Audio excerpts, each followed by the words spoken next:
It's time for Fibber McGee and Molly.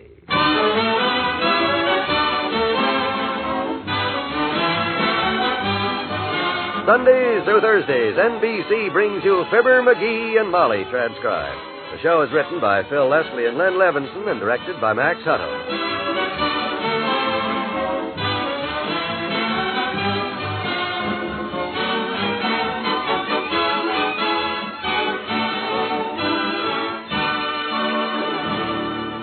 We'll get into our story in a minute, but right now here's a little scene at the McGee's that might take place in any American home. Hey, Molly, what's a 15-letter word meaning friend? 15-letter word? Heavenly days, McGee. What do you think I am, a 24-volume encyclopedia? Okay, if you can't answer it, kiddo, I'll figure it out for myself. Hey, just a minute, McGee. Could it be two words like prudential agent? He's certainly a good friend of ours. Let me see. Prudential. Say, you got something there. Of course it's prudential agent. Isn't he just about the friendliest guy we know? He sure is. You know, he's one man who's happiest when he's busy helping other people plan a more secure future for their family, when he's showing you how to get the most for your life insurance dollar. Yes, and how you can make all those wonderful retirement dreams come true. Of course, he's also Johnny on the spot if any real trouble comes your way. Among the first to bring you the kind of help you need when you need it most. Take our advice, friends, and get in touch with your prudential agent tomorrow. Come what may, you'll find him one of the best friends your family ever had.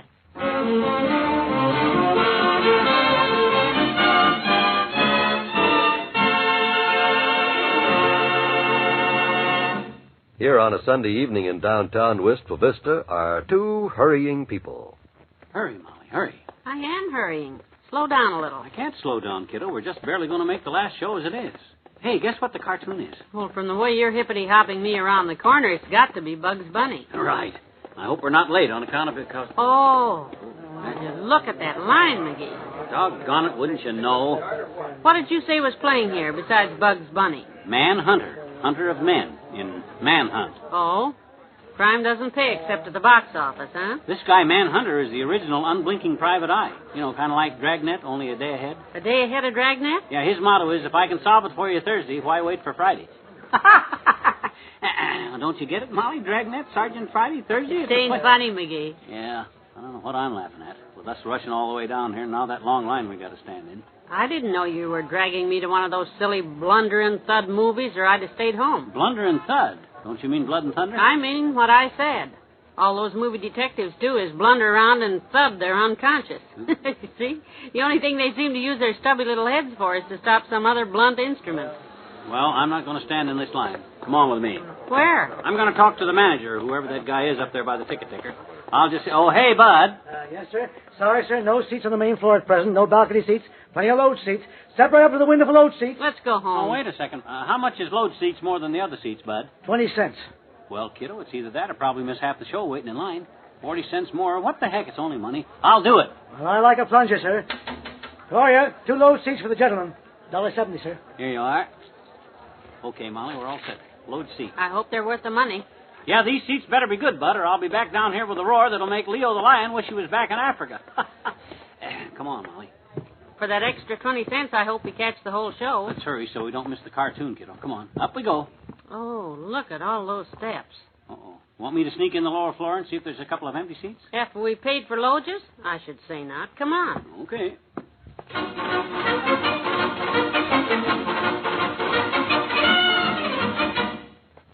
How much further is it, McGee? We must be awfully high right now. Well, it's like Bob Hope says. I don't know how high we are, but 2 eagles just flew past my head. Well, you better watch those eagles, my boy. They're probably jealous of the big egg you laid with that one. Yeah. Onward and upward, baby.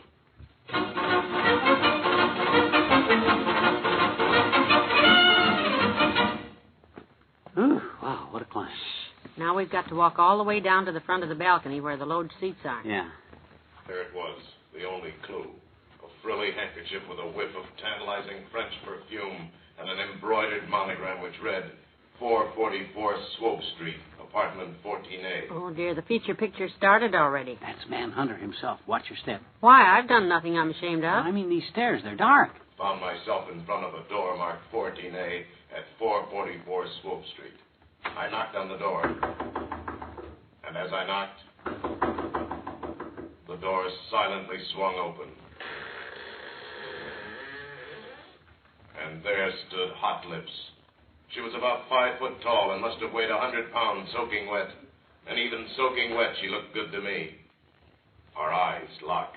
Here, Molly, here's 2 down in the front row. Pardon me, please. Pardon. Thank you. Isn't this nice? Yeah. Complete uninterrupted view. Wait till I get my coat off and I'll help you with yours. If you'll just hold my handbag. Never mind, I'll just put it here on the front ledge while I take... Grab it! What? Oh! Ah, heavenly day. Hey, what happened? My handbag. I brushed it off and it fell into the people down That there. hit me! Who's throwing things? That's an accident, pal. Just hold on to that handbag. I'll be right down there.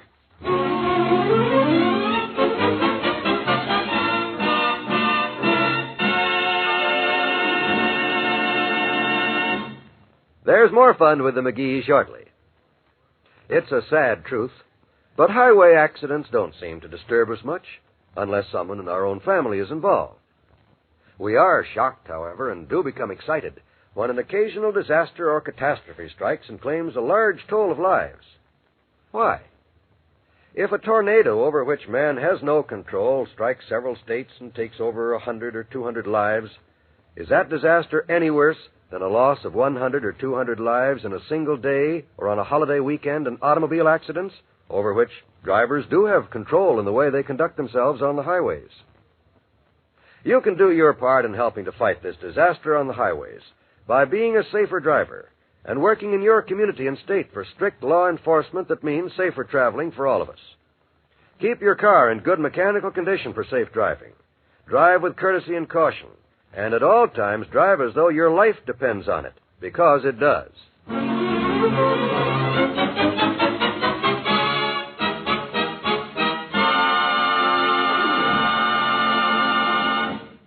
She came at me, her little fists doubled, and pounded them on my chest. Hey, is this where my wife's handbag fell down? No, McGee. Huh? Where are...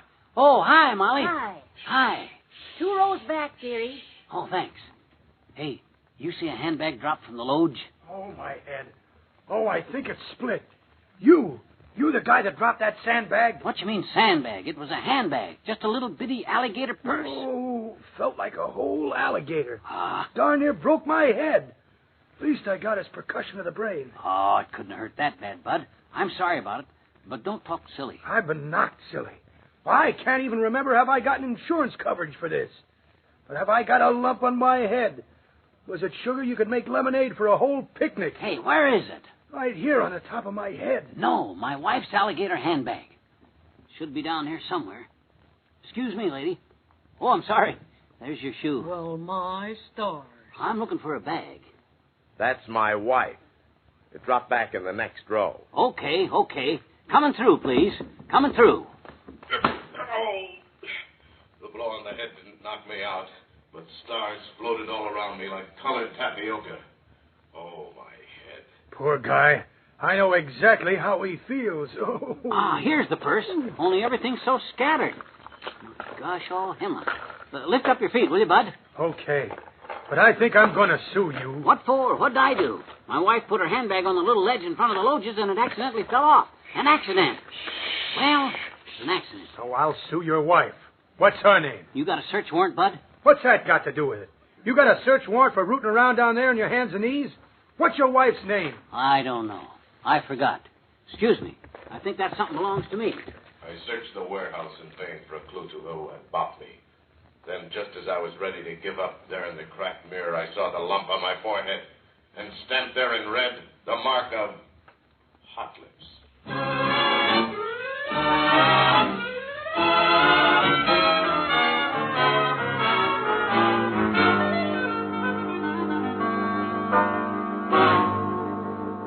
Excuse me, please. I dropped something and I want to get through it. Huh? You there. Crawling around the floor. Come out of there.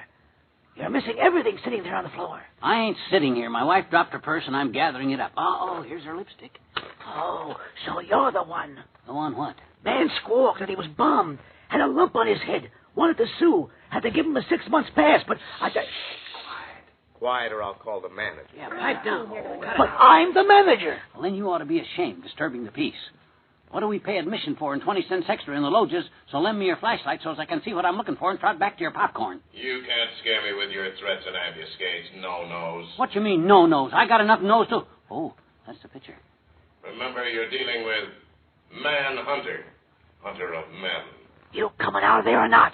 I'll get the cop. Oh, don't get your artificial shirt front with the painted studs in it and such an uproar, Si. I got everything back in the bag now. Excuse me, lady. Coming out. Pardon me. Sorry, bud. Feels good to stand up again. Now, if you'll kindly go back to your load seats. And so I crushed her to me there in the darkness. And when I kissed her, all of a sudden I knew it was hot lips. Oh, for the love, my gosh, the end of the picture.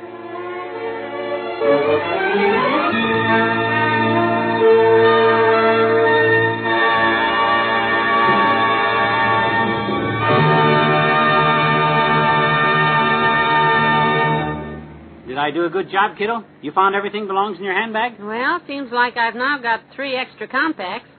There's no trace of my comb, but here are 5 strange ones. What? But somehow or other, there's $8 more in my change purse than there was when I left home, and let me take a good look. Yes, sir. Just to top the evening off, McGee. This is not my handbag at all. What? Oh, this is ridiculous.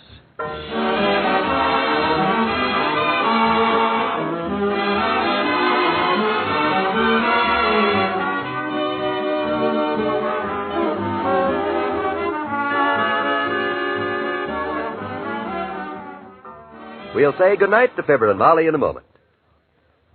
Here is one sure way to brighten up the daytime hours and speed your chores along. Tune to NBC for the best in weekday listening, morning and afternoon. NBC morning highlights include Mary Margaret McBride, who chats with you in her friendly and informal manner about people and places of interest, along with fascinating little everyday items that'll bring out a smile as sparkling as a glint from a diamond. Make it a bright, happy habit to listen to Mary Margaret McBride each weekday morning. Other favorites on NBC's morning highlights include Strike It Rich, the show with a heart starring Warren Hull. Also, The Phrase That Pays, a fast and funny quiz show with Ted Brown. And in the afternoon, you'll hear from your longtime friend Stella Dallas, Just Plain Bill, Young Widder Brown, and that refreshing new NBC program, Hotel for Pets. Yes, feed the mornings and afternoons along with exciting, entertaining NBC highlights, the best in daytime entertainment. Listen tomorrow.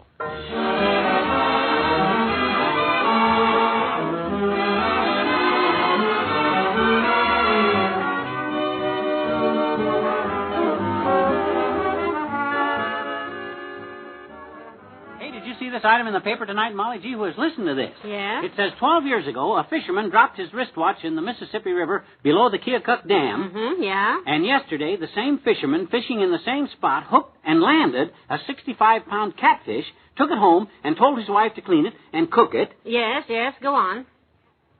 That's all. But isn't that a big catfish? Imagine a 65-pound catfish. Boy, I'd where are you going? To bed. Oh, good night. Good night, all.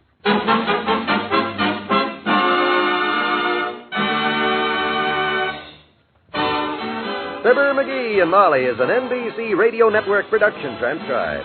Paul Frees played Manhunter and Rolf Sedan, the theater manager. Well, like many another otherwise sane male, Mr. McGee fancies himself quite a culinary expert when it comes to his own special recipe for chili con carne. Tomorrow, his yearning for this delectable concoction overcomes him, and you can just see the mess in Mrs. McGee's kitchen now. For further details, be with us again tomorrow night on Fibber, McGee, and Molly.